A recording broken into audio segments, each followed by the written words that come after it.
Hey everybody, Wayne here. Welcome back. Today, I'd like to share an excerpt from our Harboring Hope course for the betrayed spouses. As you may know, or may not know, all of us at A Fair Recovery, our authors, the contributors, the therapists, the volunteers, and the group leaders have all been through infidelity personally. We understand your pain and the frustration. We also understand the need for clarity and for direction. We've all felt your struggle and been through it personally. And I hope this video will be beneficial for the unfaithful spouse, in terms of gaining a better understanding of the betrayed spouse's road and journey ahead. It isn't an easy journey for anyone, regardless of the role that you're in. But we at A Fair Recovery sincerely hope that you'll find the encouragement that you need for this road to recovery. We believe at A Fair Recovery that there are 4 major tasks in the betrayed spouse's recovery. The first is realization, which is to confront denial and receive a full disclosure and accept the reality of the situation. And second is reaction. Allow yourself the time and the space to experience the pain of the loss, all of the losses. And then third is release, and that's to let go of this old marriage and to be open to forgiveness. And fourth is the recommitment, and this is to embrace a new life and a new purpose and a larger sense of yourself, of God or spirit. But please remember this, these steps, these phases are not linear, and most people go back and forth in them for a while, just like grief.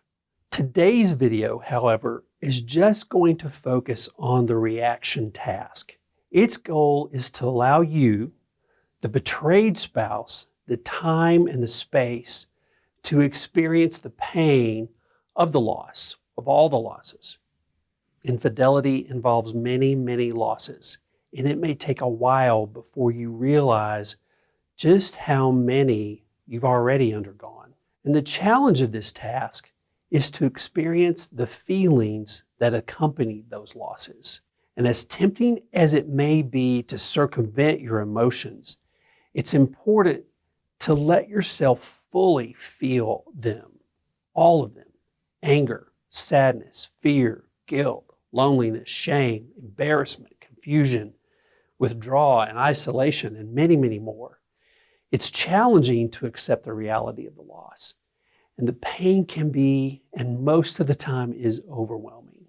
You'll probably be on an emotional roller coaster for quite some time, and that's normal. It is to be expected. And your feelings and your thoughts will move up and down and back and forth and just all over the place for a while as you try to accept all of your losses and the pain that accompanies them. You'll have these days where you seem to be having a great day, and then boom, out of nowhere, you're hit full force with the feelings all over again. I just want to encourage you to be patient with yourself and remind yourself that this journey is not linear and can last a long while, longer than you even want it to. Recovery is much an individual journey, deeply affected by the circumstances of the betrayal, such as the length of time, the type of affair, who was involved, the history of betrayal in the relationship. Your own personal recovery is also influenced by other variables, like your own personality and your own history of loss, the culture and the family that you grew up in, the support that you receive, your religious beliefs, and any past trauma that you've experienced anywhere in your childhood or adulthood. Recovery feels more like a roller coaster than a journey. And actually, what I tell my clients a lot is the roller coaster is a much more smoother ride than this ride that you're currently on. I'm going to talk briefly about a few of the important components of the reaction task you need to remember. First is achieve a full disclosure. Individuals typically react in many different ways to finding out that their spouse has been unfaithful.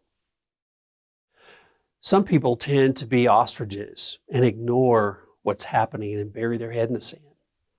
Others become volcanoes. Most people, however, fall somewhere in between. And whatever your reaction is, it's important to know how long the infidelity occurred, what it included, and with whom it took place. And while you should seek all of this information, how much of each piece of information is a very personal thing, and the needs will vary.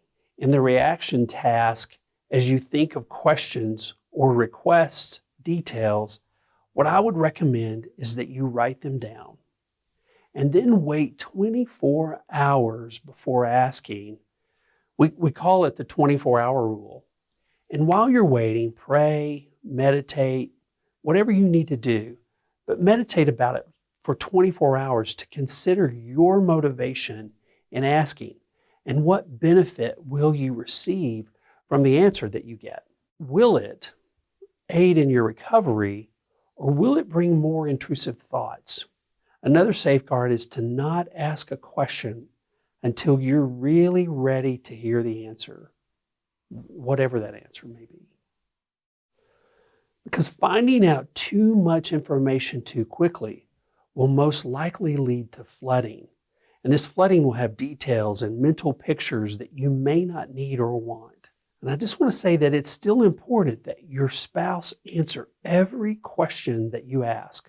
The burden of protecting you from too much information is really yours.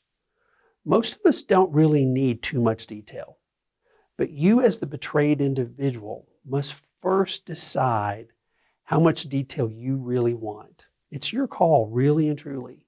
And then know that your spouse is committed to honesty and transparency. The second task is recognize your loss. The betrayal is not one loss. It's a whole bunch of losses that you must work through. You got to meet the challenge of just adjusting to how the betrayal affects your sense of yourself, your sense of the world, your sense of your spouse, and your feelings about your past, your vision for your future, and even your spiritual beliefs. Your spouse has known the truth for much longer than you have, and it will take some time for you to experience your emotions and your thoughts regarding all of your losses that are brought on by this infidelity. And then third, you have to work through all your feelings. I want to point out a few things about one emotion in particular, and that is anger. And despite its potential negative power, anger really is a secondary emotion. Hurt, fear, and inferiority are often the feelings behind or underneath the anger. And it's easy to let them build up until we just explode at someone at some point in time. And on the other hand, anger turned inward often becomes depression. A really helpful tool is journaling.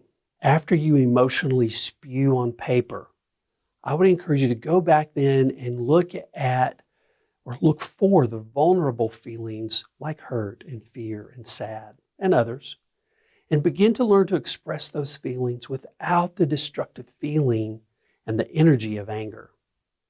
I'm not encouraging anyone to ignore his or her anger.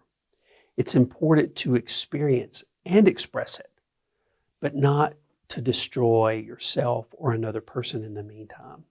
Please don't push aside your feelings and tell yourself or tell your spouse that everything is okay because you believe that you must act a certain way or to be perfect and keep from losing them.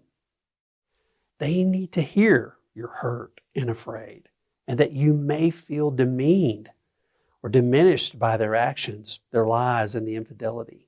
It may also be useful for you to rant at a friend or therapist when your anger is building And this person needs to be a safe person for you, not just anybody.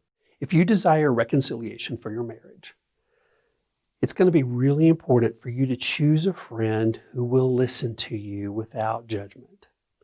One who will really ultimately turn you back towards peace. It's important to cling to the right help, not what your friend may have heard on TV or read in a book or saw in the news. You've got to experience your feelings, but do not make decisions based on them. It's really important to understand that. And next is you have to take time to grieve. You must absolutely, I can't say this strongly enough, carve out and protect that time and space to grieve. Everyone on this planet grieves a little differently, and the feelings cannot be avoided. If you try to circumvent your emotions, they'll only resurface later, and this time only stronger and possibly more damaging to you or to your spouse or your family. And this usually happens at a time when your spouse is already having a difficult time expressing empathy. Taking time for yourself is not selfish. It may feel so because you may have grown pretty accustomed to that. Yet it's imperative that you allow yourself time to be alone with your thoughts and with your feelings. And even if it's only 30 minutes a day, with time, I would bet that 30 minutes a day may become your most cherished and sacred time of the day. I hope you'll consider that. And next, it's important for you to understand that you and your spouse have separate paths of recovery. And it is quite normal for you both to come to a place down the road where the unfaithful party, may be puzzled because the hurt spouse is not doing better. We know this, that the betrayer likely will begin to feel much better relatively soon after a full disclosure, and then they wonder why you don't. They may try to tell you how well they're doing, and they'll be confused by your inability to see and believe that they're doing well and that they're being truthful and honest and transparent. It just takes time, and it's separate paths. Next is to recognize your vulnerabilities. You've got to remember that you are vulnerable right now, whether you realize it or not. You're hurt and have perhaps felt ignored and not cherished, and maybe even misused. Your anger and your resentment are understandable, but I want you to realize that you are extremely susceptible to slipping into friendship with someone with whom you could potentially become emotionally or even sexually intimate. Please, please, please be careful with who you associate and with who you talk to. I see this a lot. You're also at risk at using alcohol or pain medication to escape your own pain. Please be careful and ask for help if you find yourself in this situation. And one last warning about vulnerabilities. Please know that you're at risk of withdrawing. The tendency is understandable, but it's so important to seek others and also expert help. When you're alone, it's easy to feel guilt or shame that doesn't belong to you, and you need to learn to distinguish that. Trying to walk this journey alone is not good. And for that reason alone, I would strongly encourage you to consider signing up for the Harboring Hope course. What you'll find there is just this wonderfully courageous community, hurting for sure, but they're facing their pain head on and healing well. All the details are on the Affair Recovery website under the Programs tab. I'd encourage you to check it out as soon as you can. So thank you so much for joining me again this week. It is always good to be with you. Until next week, I hope you stay healthy and safe in this crazy time on our planet. Know that we at Affair Recovery care greatly about you, and we're to help you any way we can. Thanks so much.